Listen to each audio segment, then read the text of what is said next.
Hi mga ka-Barbie, at totoo nga ang chismis. Sabi nila napakasulit at napakasarap dito sa Jack's Kitchen kaya napa-U-turn kami. By the way, this is not sponsored. Sobrang natuwa lang talaga ako kaya I'm gonna put a review on it on this mini vlog. For just $5.99 for the lunch and $6.99 for the dinner, you will definitely experience a authentic Kapampangan dish that was cooked with love. Ito lang naman yung patunay.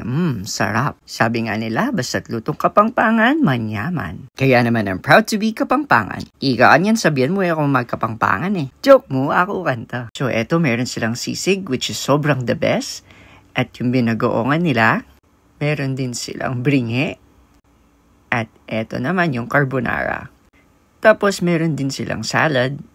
Meron din silang taco salad, fried chicken, at glazed chicken barbecue. Meron din silang pork asado. Sobrang sarap. Ginger squid na agad na ubos at nire-refillan na. Plus sweet and sour fish fillet. At dito ako natuwa, meron silang roast beef at bagnet. Or lechon kawale, sobrang crispy at sarap ng sauce. At bakit nga ba kapag lutong Kapampangan ay manyaman? Well, of course, we prepare it with affection, we marinate with tenderness, we saute it with devotion, and cooked it with passion. At ikaw na lang talaga yung magsasawa kung ano yung kukunin mo. Busog na nga ako, di pa ako kumakain. At tapos ko na nga nakain lahat ng Kapampangan dish, kaya dito naman ako sa sushi. At ine-enjoy ko na lang tong moment na to. Sarap. Tapos naisip ko, mukha na kanya niya puli lang ang poyapurek ka na ako magselos laman yaman niya itambego kan Kenny.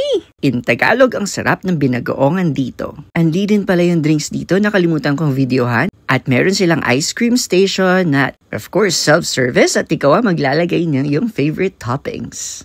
By the way, kapag dinner, meron silang smoked beef belly and bagnet or smoked ribs, plus yung special balot. Kaya ano pang hinihintay mo, bumisit ka na dito.